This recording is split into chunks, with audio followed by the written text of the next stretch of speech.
Uhlmann reporting for Katie Chats here at the Gladstone Hotel in downtown Toronto with MICHAEL Stohr, the president of Music Africa.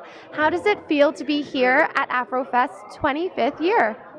Yeah, 25 years, it just goes by just like that, it seems, but it's amazing. The festival has grown from just being 2,000 people the first year to pretty much 100,000 people over the weekend, so pretty excited about our 25th. What makes Afrofest so successful? I would say it's been the right festival in the right place at the right time, in the sense that Toronto has changed in 25 years, and that, 25 years ago Toronto was Toronto the staid, Toronto the clean. Now Toronto has become Toronto the multicultural.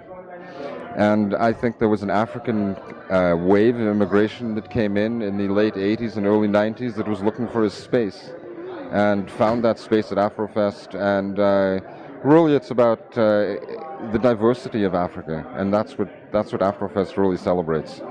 And how has Afrofest more specifically been educating people and informing them in Toronto about the diversity in Africa?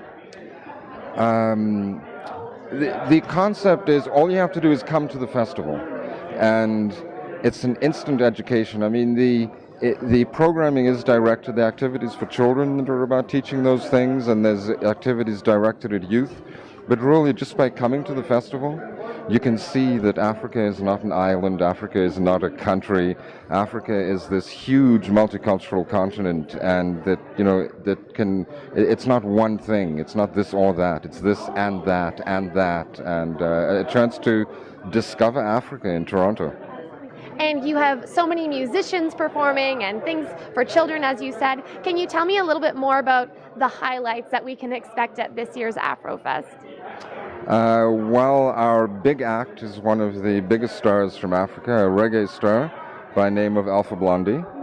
And while we're very happy to have a major star, we're also having Jewel Akar, who is from Ghana, a big star in Ghana, and very much goes back to Afrofest roots. Afrofest was started by two Ghanaians. High life music of Ghana was particularly popular at that time.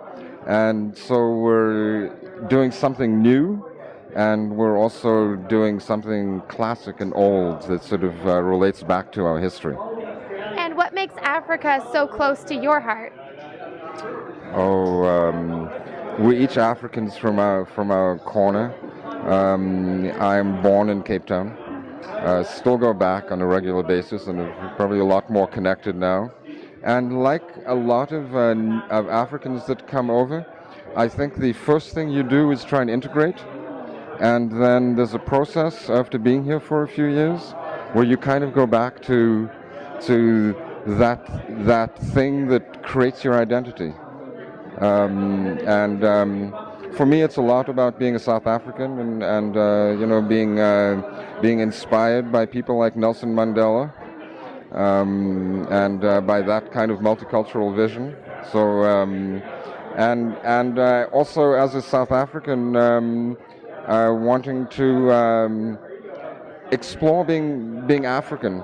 I'm not a European in Africa. I identify myself as born in Africa, even though my experience. I came over here my parents were political exiles, so I came over as a late teenager. And this has been my way of keeping my identity alive, I guess. And how do you expect Afrofest to grow and change in the future? The growth has been really organic and natural. There's been growth every year. Every Afrofest is bigger than the last Afrofest because it's really about word of mouth. It's really about people go to Afrofest once and they're hooked and they're regulars. So we expect that to keep happening. We expect the growth of Afrofest to just kind of be, just keep growing. And where's the best place to find out more information on Afrofest online?